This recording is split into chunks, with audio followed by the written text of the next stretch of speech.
있는 거예요. 그래서 여러분, 종교적 열심이요, 진리에 기반되지 않으면요, 바로 율법주의와 맹목적인 폭력으로 변할 수 있음을 오늘 이들을 통해서 우리가 생각해 볼 수 있는 거예요.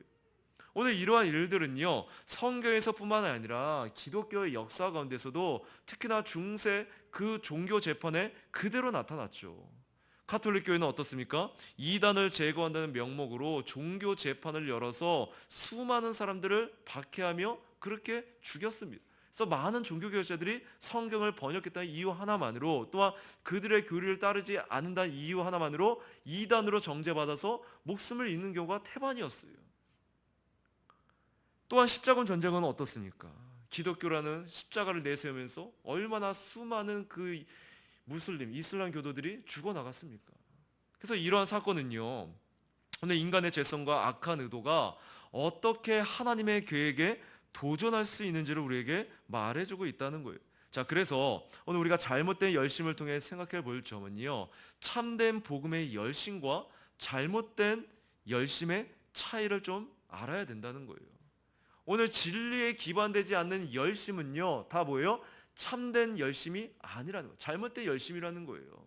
그러니까 우리가 신앙생활하면서도 자칫 우리가 율법주의나 어떤 하나님과 관계없이 내 의를 내세워서 자칫 잘못된 열심을 행할 수 있기 때문에 이 차이를 우리가 좀 생각해 볼 필요가 있다는 거죠. 자, 그래서 잘못된 종교적 율법주의적 열심은요, 오늘 이들의 모습처럼, 이 열심당원들처럼 자기 의에 기초를 둡니다. 반면에 참된 복음의 열심은요, 오롯이 하나님의 은혜에 기초를 둡니다. 자, 그래서 사도 바울의 그 신앙 고백 있잖아요. 나의 나 된 것은 다 하나님의 은혜로다. 그 고백이 다 뭐예요? 이 기초에 둔 복음에, 참된 복음에 둔 열심에 나타난 그 고백을 하고 있는 것을 우리는 볼 수 있습니다. 또한 잘못된 종교적 열심은요, 사람을 억압하고요, 강요를 하는데 자기 의의 기초를 두다 보니까 어때요? 나는 이렇게 하는데 너는 왜 이렇게 못해? 나는 이게 되는데 넌 이게 왜 안 돼? 이런 식의 정죄나 어떤 강제성을 띠게 된다는 거예요. 판단하게 된다는 것이죠. 반면에 참된 복음의 열심은요, 자유롭게 믿음을 전함으로 자발성의 성격을 가지고요, 또한 그 바탕에는 사랑과 진리로 증거하게 되어 있다는 거예요. 그리고 마지막으로 잘못된 종교적 열심은요, 그러다 보니까 외적인 행위를 강조하게 되는 것입니다. 그래서 그 과정, 동기를 살필 이유도 없고요, 이들은 그 결과만, 외적으로 드러난 행위를 가지고 판단하고 강제성을 띠고 정죄하기 바쁘다는 거예요. 반면에 참된 복음의 열심은 내적인 변화를 강조한다는 거예요. 자, 그래서 오늘 이러한 원리 가운데 고린도전서 13장 2절에는요, 내가 예언하는 능력이 있어 모든 비밀과 모든 지식을 알고 또 산을 옮길 만한 모든 믿음이 있을지라도 사랑이 없으면 내게 아무것도 아니다. 그렇게 우리에게 말합니다. 또한 지금 이들의 죄성은 어떤 게 있나요? 진리를 거부하는 인간의 완고함이 어떠한지를 우리에게 보여주고 있다는 거예요. 지금 이들은요, 하나님의 말씀을 거부하는 인간의 그 고지스러움이 어떠한지를 구체적으로 우리에게 나열하고 있습니다. 한번 생각해 보세요. 지금 유대 지도자들은요, 이미 바울이 전하는 복음을 수차례 들어왔습니다. 자, 그러나 그들은 복음을 받아들이기보다 오히려 어떻게 해요? 대적의 반감을 가지고 그 바울을 죽이고자 했다는 거예요. 먹지도 마시지도 않겠다. 언제까지요? 내가 바울을 죽이기까지. 이것이 뭐예요? 인간이 하나님의 진리를 거부할 때 얼마나 완고해질 수 있는지를 우리에게 보여주고 있는 거예요. 오늘 구약의 바로나 유대인들의 완고함을 통해서 우리가 분명히 알 수 있는 사실은 뭐예요? 진리를 인정하면 자신의 죄를 인정해야 된다는 그 부담감 때문에 명백한 증거 앞에서도 끝까지 그들은 어때요? 고집스러운 그 원리 안에 그 진리를 거부하고요, 거부를 넘어서서 대적 가운데 그 복음, 바른 말을 전하는 자들을 어떻게든 죽이고자 한다는 거예요. 그래서 구약의 선지자들이 왜 순교를 당합니까? 왜 그 왕 앞에서, 왜 그 하나님의 말씀을 전하는 데 있어서 그냥 듣기 싫으면 피하거나 안 들으면 되잖아요. 근데 왜 그들은 그 진리를 거부하는 것을 그치지 않고 그 선지자들을 죽였냐는 거예요. 바로 이 완고함 때문입니다. 그래서 점점 더 완고해져서 결국엔 어떻게 해요? 돌이킬 수 없는 심판을 당하게 되는 것이죠.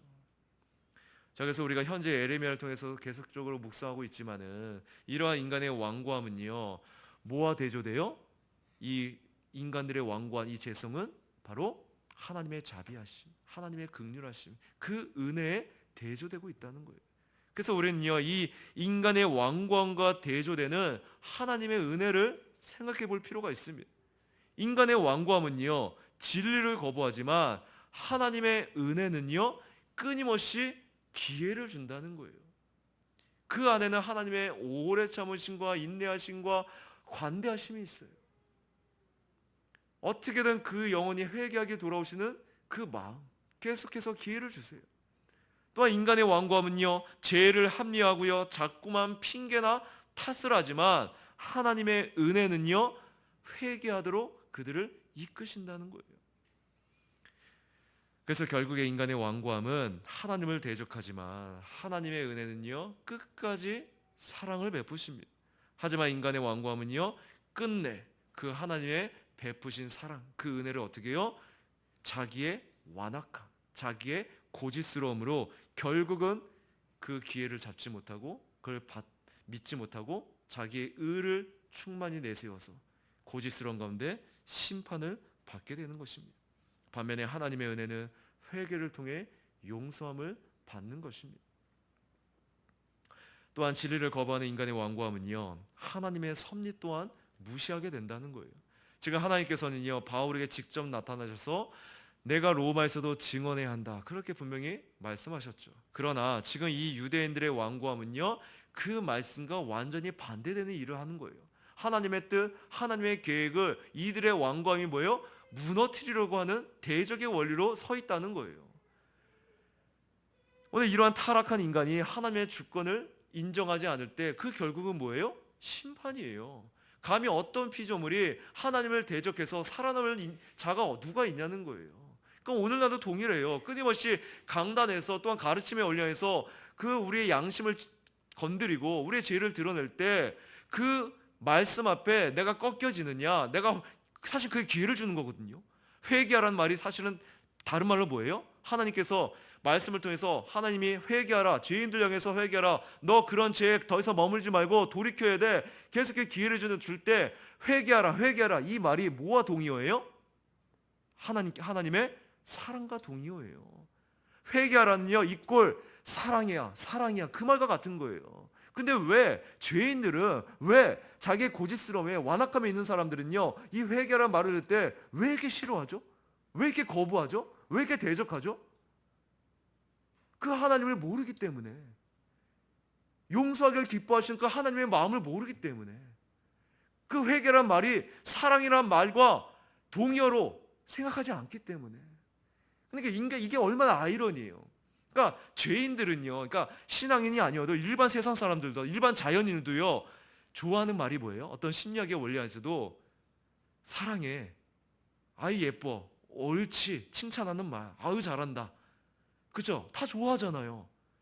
근데 회개하란 말이 사랑하란 말이니까요. 내가 널 사랑해, 너 거기 있으면 죽어, 돌아와.